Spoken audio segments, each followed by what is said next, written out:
คนที่เป็นอดีตเธอก็ยังไม่ลืมเธอนั้นยังมีใจให้กับเขาฉันทำทุกอย่างให้เธอนั้นลืมเรื่องเก่าแต่มันไม่มีประโยชน์อะไรแล้วเมื่อวันหนึ่งเขาจะกลับเข้ามาฉันก็รู้ว่าเธอรู้สึกเช่นไร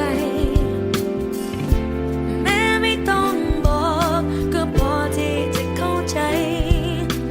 ในแววตาของเธอมันบอกอย่างนั้น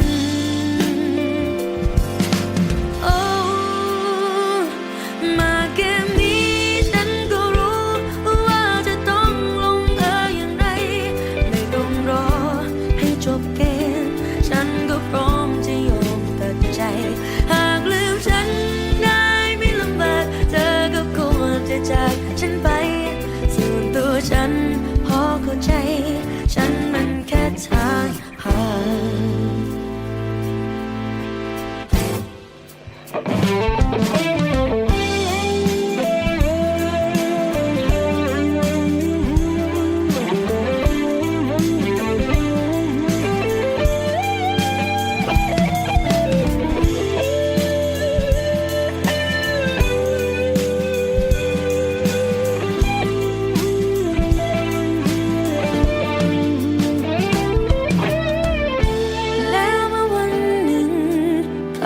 กลับเข้ามา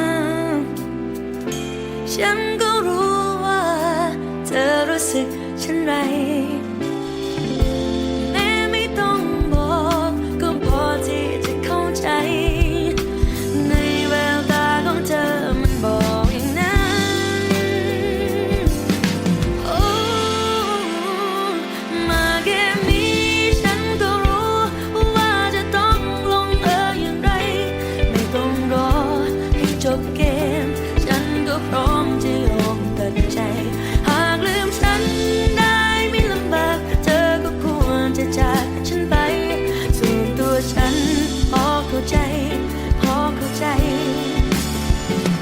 มาเกมนี้ฉันก็รู้ว่าจะต้องลงเอยอย่างไรไม่ต้องรอให้จบเกมฉันก็พร้อมจะยอมตัดใจ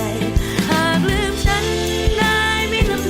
เธอก็ควรจะจากฉันไปส่วนตัวฉันพอเข้าใจฉันมันแค่ทางผ่าน